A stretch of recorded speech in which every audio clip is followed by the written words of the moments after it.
হরে কৃষ্ণ। এই দেখুন আজকে চলে এসেছি আরেকটা ভিডিও নিয়ে, নতুন একটা ভিডিও নিয়ে। আজকে গণিতের জন্য বানাচ্ছি ইডলি আর নারকেল চাটনি।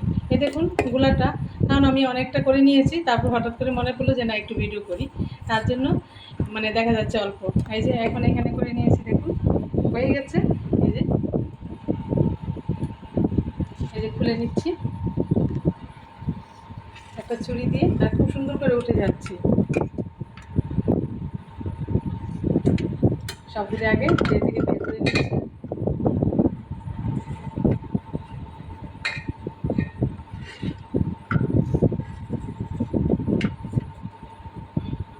আর এটা রেসিপিটা আমার মানে ভিডিওতে দেওয়া আছে, এটা চাইলে আপনারা দেখে নিতেন। আর অত সুন্দর হয়েছে না, খুব মানে সুন্দর সফট, একদম নরম। এই দেখুন একদম নরম হয়েছে।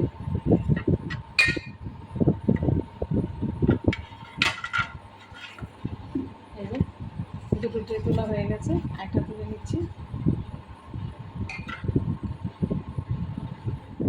এই যে দেখুন একটা পাকা হয়ে গেল, ট্রে থেকে তুলে নিলাম। এখন আবার একটু তেল দিয়ে দিচ্ছি, সাদা তেল দিয়ে এখন আবার সবগুলো ট্রের মধ্যে আবার বেটারটা গুলে দিচ্ছি। আর হাত দিয়ে একটু তেলটা একটু মিশিয়ে দিচ্ছি, হাত বা একটু ব্রাশ থাকলেও ব্রাশ করে দিতে পারেন। এখন হাত দিয়ে করে দিচ্ছি।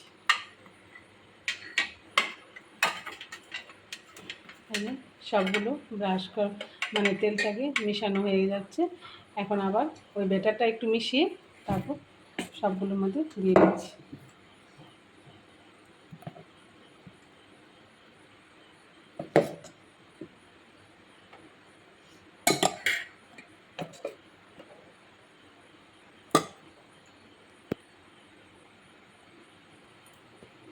এই যে এটা কিন্তু একদমই মানে স্বাস্থ্যসম্মত খাবার এবং হেলদি, আবার এবং টেস্টিও হয়। এই দেখুন ঘরে আমাদের সিদ্ধ রাইস থাকে, ওই সিদ্ধ চাল দিয়ে আর অল্প একটু বিউলি ডাল, একটু মেথি একসাথে ভিজিয়ে নিলে, একটু বেটে নিলে, বেটে কয়েক ঘন্টা একটু রেখে দিতে হয়, রেখে দিলেই বেশিক্ষণ টাইম লাগে না, হয়ে যায়। এরকমভাবে আপনারা ট্রাই করতে পারেন, ট্রাই করে সকালে জল খাবারেও এটা রাখতে পারেন। এই দেখুন কথা বলতে বলতে আমার সবগুলো সাজানো হয়ে গেছে। এখন আমি সব ইডলি মেকারে দিয়ে দিচ্ছি।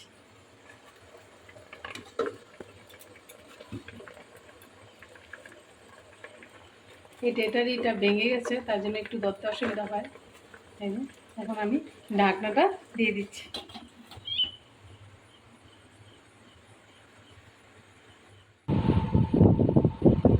এই যে দেখুন এখানে নারকেল চাটনি করে নিয়ে নিয়েছি। এই যে আর এখানে ইডলিটা হয়ে গেছে। ইডলিগুলিও খুব সুন্দর, একটু খুব সুন্দর সফট হয়েছে। দেখুন এই যে খুব সুন্দর নরম হয়েছে। এই দেখুন ভিতরটাও। তাহলে আজকের মতো ভিডিও এখানে শেষ। সবাই ভালো থাকবেন, সুস্থ থাকবেন, আবার দেখা হচ্ছে পরের ভিডিওতে। হরে কৃষ্ণ। এই যে ভোগ লাগানো হয়ে গেছে ভগবানকে, এখন আমরা এই যে চাটনি দিয়ে প্রসাদ খেয়ে নিচ্ছি। খুব টেস্ট হয়েছে।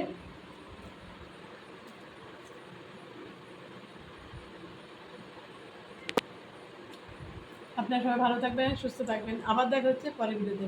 আপনারাও এই প্রসাদ খাবেন।